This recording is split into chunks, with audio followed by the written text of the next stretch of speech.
Yes, those of you who have been following the death of the murder of Gerald Bogle Levy, a man who was born at 51 Maya Street, Jonestown, Kingston 12.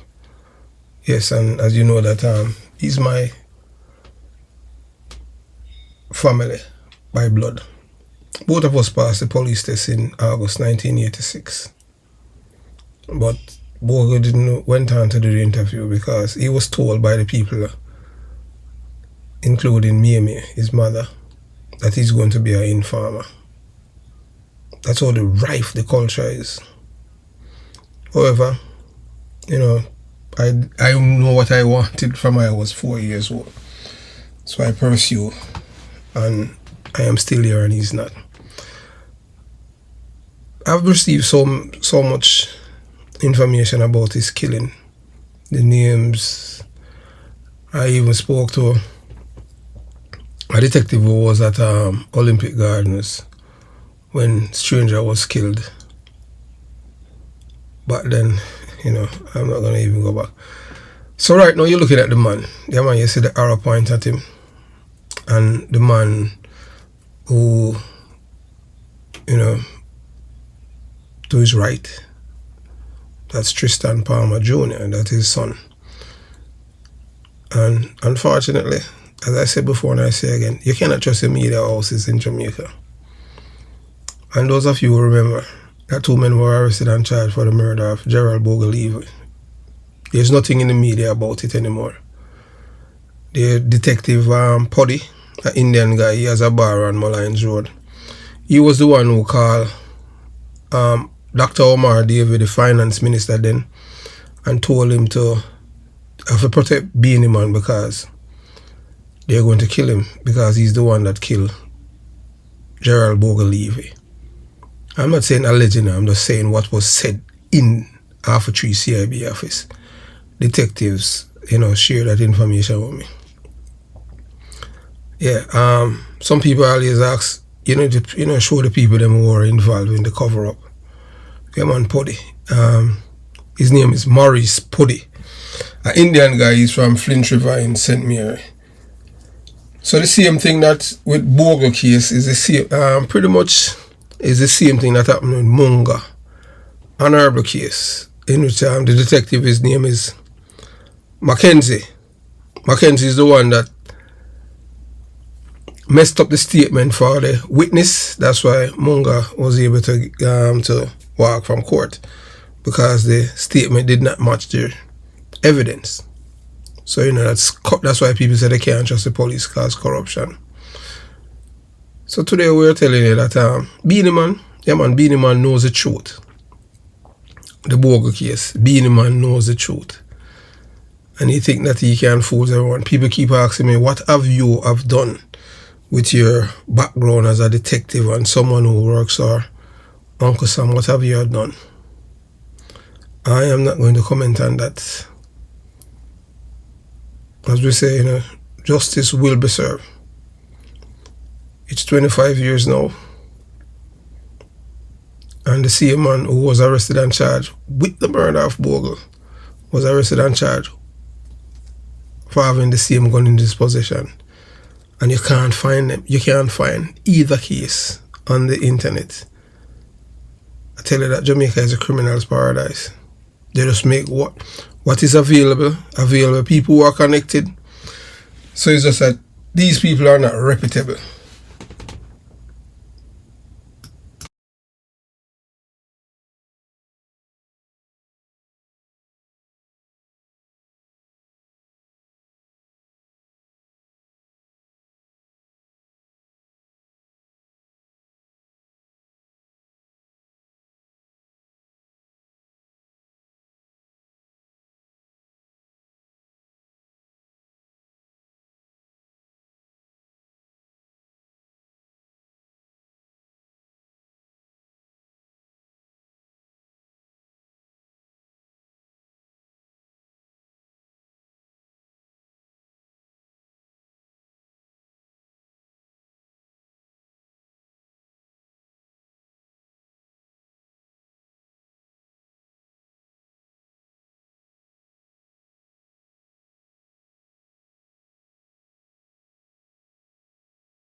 Welcome to the Jamaica Young Police channel. To our loyal viewers, subscribers and Patreon member.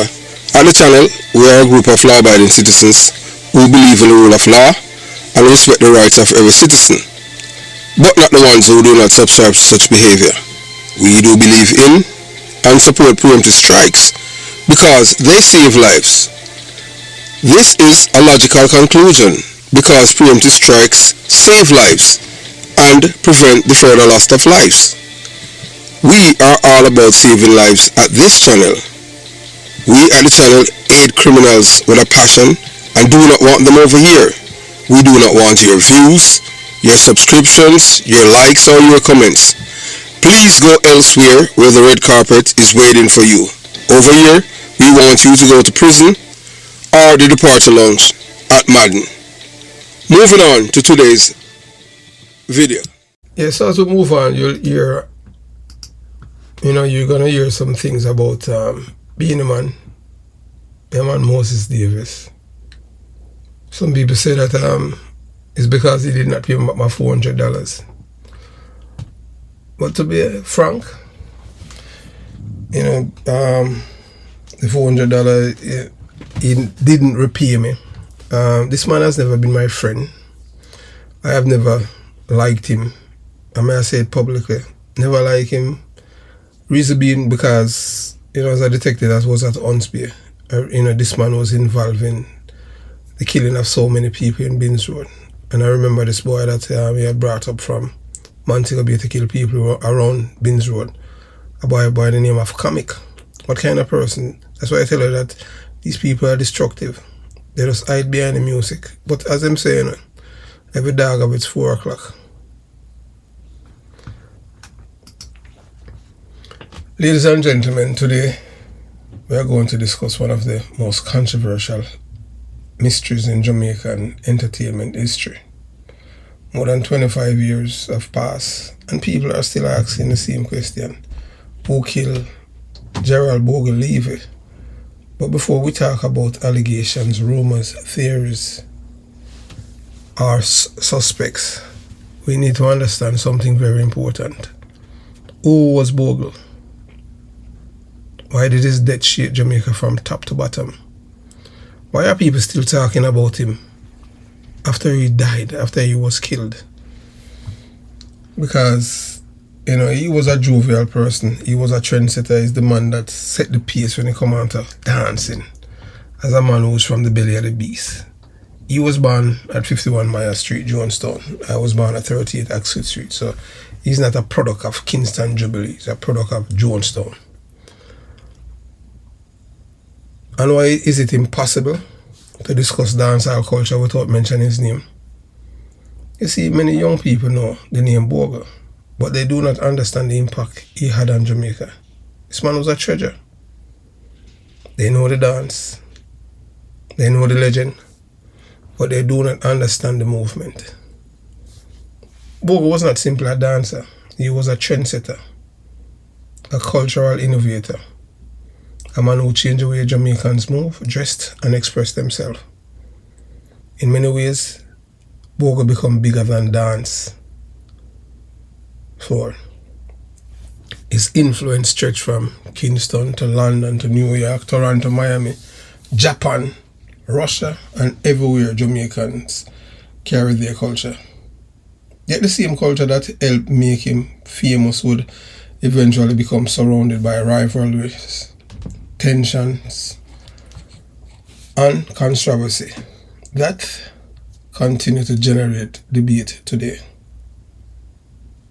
He wasn't killed by people who did not know him. He was killed by people who pretended that they loved them, but they didn't. These are the people that they call friend, enemy. There are some people in life that they are toxic. You don't want to be around them because they are evil, the epitome of evil. They don't build, they destroy. Criminals don't build society, they destroy society. And today we are going to separate facts from fiction. We are going to travel back to Jamaica that many people have forgotten.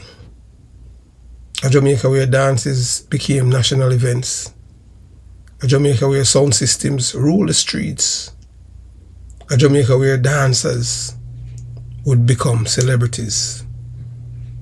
A Jamaica where Gerald Bogle Levy became one of the most recognizable faces in the entire country.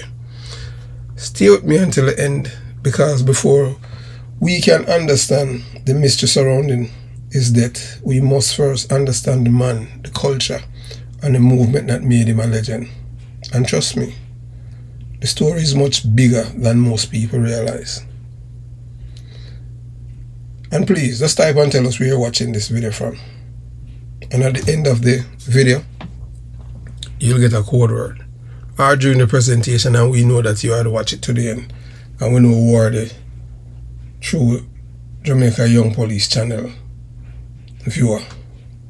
As we saw for years, it's not an entertainment channel. It's an educational channel. The rise of Gerald Bogle Levy. Ladies and gentlemen, before social media existed, before TikTok challenges, before Instagram influencers, before viral dances could spread across the world, in minutes, Jamaica already had cultural influencers. And one of the most influential influencers was Gerald Bogle Levy. Bogle come from an era when influence was earned face to face. People saw you at dances, they watch how you moved, they copied your style, they copied your fashion, they copied your confidence. Nothing was artificial. Nothing was filtered. Everything was earned in the streets.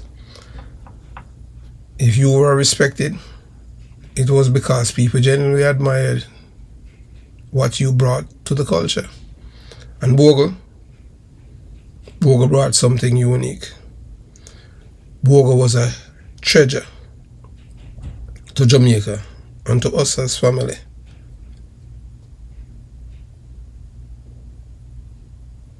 People immediately recognized him. The moment he entered the dance, attention shifted. He possessed charisma, energy, creativity, and most importantly, originality. At the time when thousands of young people were trying to stand out, Bogle found a way to become unforgettable.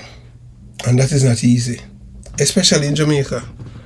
Jamaica is a country overflowing with talent, musicians, athletes, comedians, entertainers. Yet somehow, Bogle managed to create a lane entirely his own. And that is why his story matters, because he proved that influence is not always measured by how much money you have. Sometimes influence is measured by how many people follow your ideas. And people follow Bogle's ideas. Thousands of them. Maybe millions. The Black Roses era, to understand Bogle, you must understand the Black Roses. The Black Roses were more than a group. They were a movement. They represented style, identity, confidence, presence. They changed the dancehall culture. Yes, that's what they did. And Bogle was the face of it. When people saw members of the Black Roses crew, they knew exactly who they were looking at. Bogle and Willie Agat. Bogle was the calm one. Willie Agat was the hype guy. The guy that, chuck badness. Bogle wasn't that. Bogle was all about just dancing. He was shot 3 times. Not because he had done anything, but because of the friends that he had. Because of Willie Agat. People couldn't get to Willie Agat and shot him. Never pressed charges against those the people who shot him. They don't want to discuss it with yours truly, his family. As I told him that I'll deal with it. But he didn't. He said leave them to time. I don't believe in that. The group developed a reputation that extended throughout the dancehall community. Their visibility made them highly influential. their image become a part of dancehall culture itself. And among them stood Bogle, the man many consider the creative engine behind countless dance trends. Whenever something new emerged, people paid attention because they understood one thing. What happened in the dance hall tonight could become a national trend tomorrow. Many young viewers may not understand how powerful dance culture once was. Today a dance may trend 2 weeks, last 2 weeks. Back then, a dance could define an era. People would gather specifically to see the newest moves from Bogle and his crew. Entire communities discuss dances. School discuss dances. Workplaces discuss dances. The latest dance could separate the novice from the professional. And Bogle was a professional dancer. He's the one that creates himself. That's the kind of guy he was. Well loved by people in the dance. He wasn't hype, he wasn't show off. You know, as per Jamaican culture. Very loving guy. The latest dance could spread faster than the latest news story. And Bogle mastered this environment. When he introduced a move, people copied it. Then their friends copied it. Then the entire communities copied it. Before long, the dance became part of Jamaican culture. That level of influence is rare. Very few people achieved it. Even fewer maintain it. Yet Bogle repeatedly managed to do exactly that. So now we go to the connection between Beenie Man. I had told Bogle, from the time when in 1993, when I went on the raid, looking for one of Jamaica's most wanted man, Christopher Brown, Chris from Payne Avenue. I went to Jamaica Street, looking for him. And in the house we found, at Jamaica Street in Jonestown, we found Patrick Roberts and Beenie Man. Both men were sweating profusely. And inside of the house smelled like dodo. A policeman, a detective by the name of Kirk Palmer, who was a member of my team, had stated that Beenie Man and Patrick Roberts, that they were effing inside here. Beenie Man had on red shorts, and below his knee, his foot is fussy. I told Bogle about it, and I told Bounty Killer about it then. That this guy was a T-man. Based on what Kirk Palmer had told us. I didn't know that, that all these people get their things on, because the stench was very, very loud. Licking in your face. But both of them were sweating profusely. And I can tell you that Patrick Roberts' mouth, oh my God. I'm the kind of person that I am very, very honest and frank. That I have to tell the man, say, hey look man, your mouth stink. I'm telling you. The next encounter I had with Beenie Man was when he borrowed my $400 to give a guy by the name of Comic, who was in jail at Huntsby. And I lent the man my money, and the man never paid me. Every time I saw him and asked him for my money, that was before he was involved in the killing of my son. Borrow my money before $400 and end up kill my own cousin. Then try to send money to Mimi after he had killed Bogle. But Mimi wasn't the kind of, is not that licky Jamaican.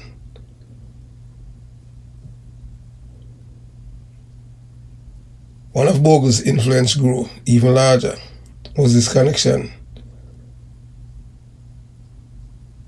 to Buju Banton. Buju Banton is the one that launched him out for the world by naming a song for him.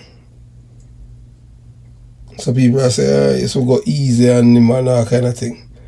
No, we have to speak the truth. that don't stop us from speaking the truth because of his connection. Then after that, his connection with superstar Beenie Man. The relationship benefit everyone involved. Bogle and the dancers created trends. Beenie Man incorporated those trends into music. The songs introduce the dances to wider audiences. The audiences increase interest in the songs. The popularity of one reinforced the popularity of the other. It was a powerful cultural partnership. So the relationship benefit both parties, Bogle and Beenie Man. When Beenie Man released songs connected to dance trends, audience pay attention, and Bogle in the background. When Bogle introduced new moves, audience is paid attention. The result was a cycle of creativity that helped push Jamaican culture beyond its borders. This was not simple entertainment, it was cultural export. Jamaican influence was reaching audience around the world, and dancehall was becoming one of the country's most popular cultural products. So you have to understand now when you come on to dancehall. Dancehall have several children. Reggaeton, what them call the one known by Africa. All kind of dancehall have all children worldwide. But guess what? Jamaican artists don't benefit from the babies that dancehall create. Reggaeton. So everything, whether or not you want to believe it. So you see how powerful black people are, Jamaicans. So black people, Jamaican give reggae and dancehall to the world. No, the Spanish, that is our culture that they have now. That's why you have all of these guys, these Spanish guys who are become multi-millionaire from reggaeton. Our culture. The only one that really give us any credit for it is Pitbull, and then the others. But that's reggaeton is the birth, is the son of dancehall. So now you have dancehall and then you have dancehall.